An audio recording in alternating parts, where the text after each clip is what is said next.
में बीजेपी की सरकार बनने के बाद योगी आदित्यनाथ ने प्रदेश के मुख्यमंत्री पद की शपथ लेने के बाद अवैध तरीके से सरकारी जमीनों पर कब्जा करने वालों से जमीनों को मुक्त कराने का जो संकल्प लिया था और अपने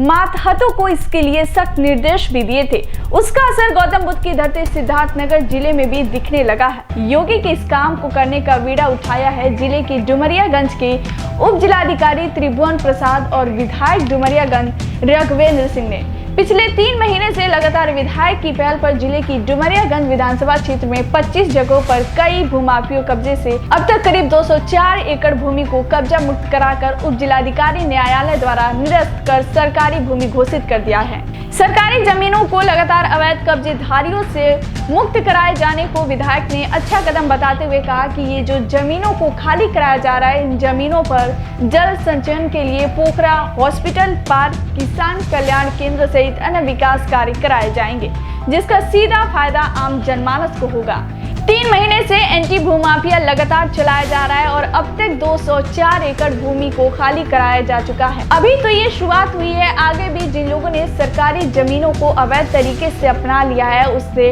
अवैध कब्जा हटवाकर सरकारी जमीन खाली करवाने का काम चलता रहेगा। वहीं प्रशासन की इस कार्रवाई से अवैध तरीके से सरकारी जमीनों पर फर्जी तरीके से अपना नाम दर्ज कराकर कब्जा करने वालों में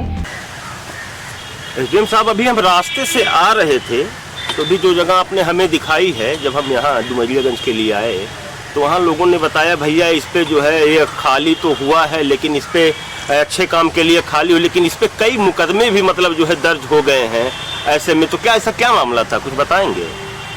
जैसा कि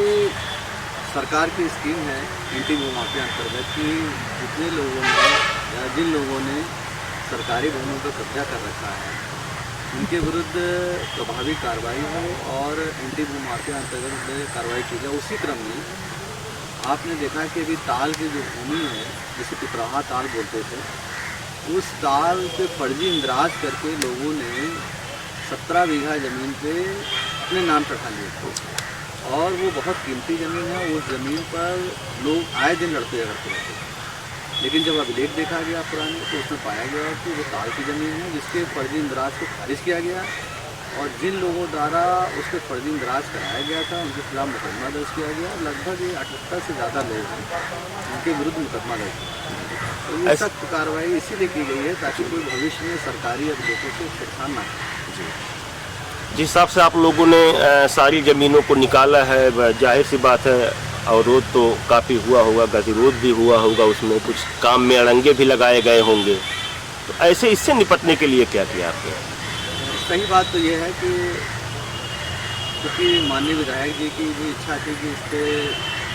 बेहतर काम है, विकास की संभावनाएं ज़मीन के माध्यम से बढ़ें। साथ में जिलाधिकारी महोदय का भी हमें निर्देश मिलता रहा कि सही कार्य करने पे किसी प्रकार का कोई अवरोध ना बर्दाश्त किया जाए। तो हमें लगता है कि जब जिलाधिकारी महोदय और माननीय विधायक जी हमारे साथ हैं और हैं भी, तो फिर सही काम करने में कोई कठिनाई उत्पन्न नहीं होगी। प्रदेश में डुमरियागंज विधानसभा में विकास की योजनाओं को लेकर के अगर सड़क, फायर स्टेशन, डिग्री कॉलेज, थाने या अन्य विकास की बहुत सारी योजनाओं को लेकर सरकार ने अगर 250 करोड़ 225 करोड़ रुपया स्वीकृति किया है तो पूरे प्रदेश का एक इतिहास है कि डुमरियागंज के तहसील से 500 करोड़ से ऊपर की संपत्ति राज्य सरकार को यहाँ के प्रशासन ने दिया है दर्ज करके। यह पूरे प्रदेश के लिए पूज्य योगी जी के मार्गदर्शन में और उनके आशीर्वाद से यह संभव हो सका है। ये पूरे प्रदेश के लिए ऐतिहासिक है।